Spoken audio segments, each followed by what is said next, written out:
Hey everyone, Z-Slayer Dre here, and today I'll be reviewing Monster Hunter Rise, developed and published by Capcom. I'm actually new to the Monster Hunter series. I only played World briefly, so I was quite eager to play Rise and find out why the series is so beloved. While this is a Nintendo Switch exclusive at the moment, it will be coming to PC, but not until 2022 at the earliest. I love my Switch, but I do have to admit I was a little worried how well a game like this would run on it, so I'll definitely be going over performance later in the review. With all that said, let's get into it.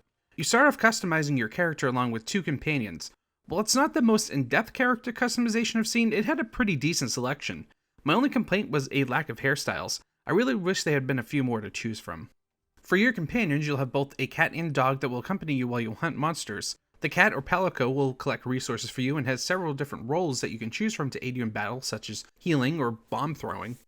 The dog, or Palamute, will attack your enemies, and also you can use it as a mount to get around the map faster. Both companions have tons of armor and weapons to choose from to further customize them as well. As far as the story goes, there really isn't one to speak of. There's a calamity, and you as a brand new hunter are the one who has to stop it, and that's about as in-depth as it gets. While I do wish there was an engaging story, I actually would rather no story than a terrible one that's there just to be there. Well, again, the game would be better with a story. This is one of the few types of games that can get away without having one. The basic goal is to start off hunting smaller and easier monsters and working up your way to more advanced ones. Progression is split into single and multiplayer, and after doing a specified amount of quests, you rank up to a new tier represented by stars, so the first tier is 1 star, second tier is 2 star, and so on. To rank up, you have to do a special urgent mission that is typically a little bit more difficult than other missions. You will get side quests for villagers, although it's almost always just a very basic fetch quest, but the items you receive from it are usually pretty worth it. There's a few other gameplay modes outside of the main missions, but I'll go over those later in the review. Outside of missions, you spend your time in the main hub area that is similar to the one in Monster Hunter World. While I did like the setup of the main hub, for some inexplicable reason, having to travel to a different section of the hub area requires a loading screen. It's a fast loading screen, but the hub area is pretty small, and in 2021, it's pretty concerning that they couldn't be bothered to put together a seamless hub. It's a minor issue, but it just comes off as very lazy. But you have the main area that has all of the single-player vendors and quest givers, a multiplayer area, companion area, and a house that you can decorate along with a training area. All of the NPCs are redundant, so you can typically stick to one area of the hub outside of a few specific things that you have to travel to a certain area to use.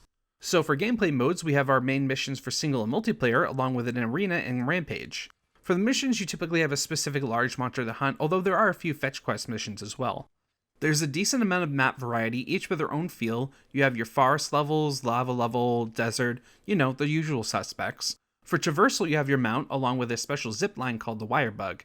This made Traversal very fun, as you can zip line up walls and then run up them, and it can be also used in combat for special moves. Combat is a bit hard to describe. It has a very floaty feel to it. A lot of people compare it to Dark Souls, and I have no idea why, because it feels completely different from that game series. The closest comparison I can think of is the combat in older Dynasty Warrior games. Each weapon has its own moveset, but typically you have your light and heavy attacks along with the right trigger button for special moves, which can range from blocking to sword combos and everything in between. Since I was new to the series, I did spend a while in the training area trying out each weapon to see what fit me best. I ended up going with a longsword, although I did use a greatsword and gunlance also at times. The maps are littered with resources to collect for crafting along with smaller monsters to hunt as well. Unlike in World, monsters are marked at the beginning of the mission, so you simply have to follow the minimap to find them. Outside of attacking with your weapon, you can also set it up so you can make monsters run into each other and fight each other. While this is happening, if you weaken one of them, you can actually ride the monster and use it to brawl with your target. While this looks visually interesting, sadly it never seemed to do much damage, so I'm actually not sure if it's worth doing or not. The arena is just you without your companions against a large monster. You grade it on your time, and it can be a good practice to figure out the moveset for more difficult enemies. The Rampage ended up being my favorite game mode, as it's basically a tower defense, and I love tower defenses.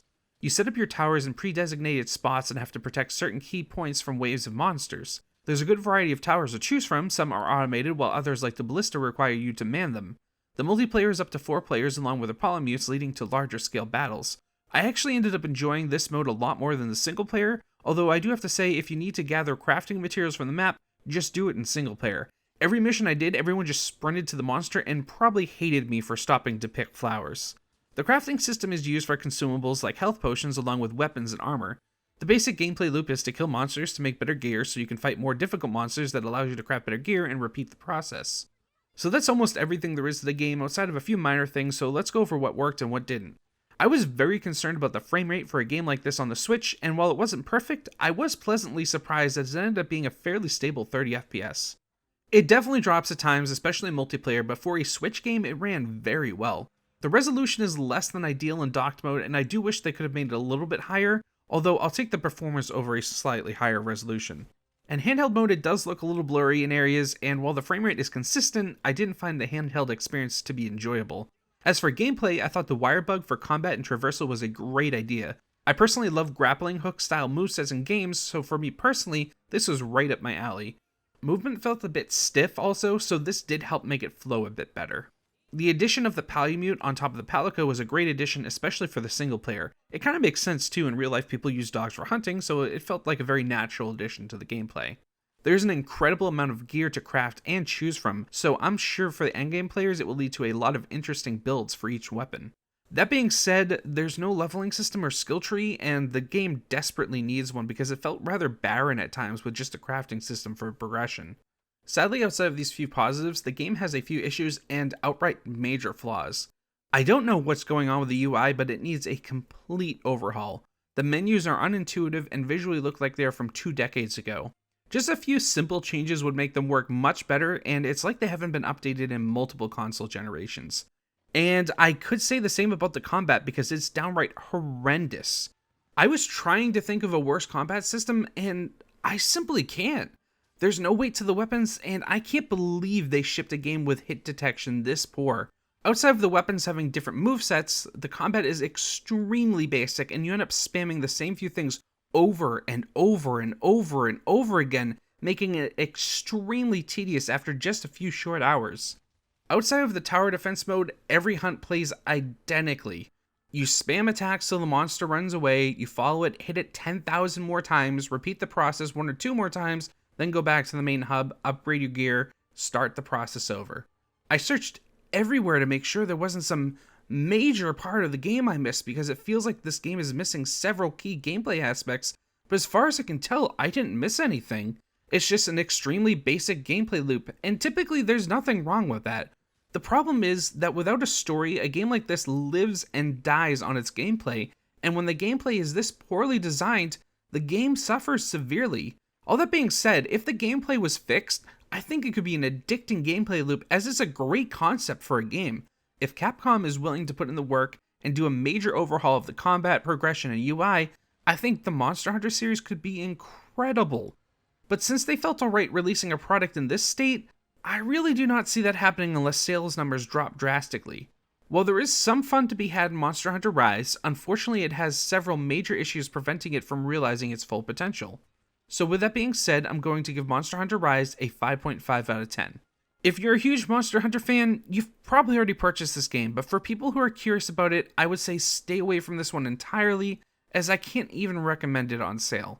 I do hope Capcom can turn around the franchise because if they can, it's definitely a game series I would be interested in. But anyways, thanks so much for watching, make sure to subscribe and hit the like button. I'll see you all in the next video.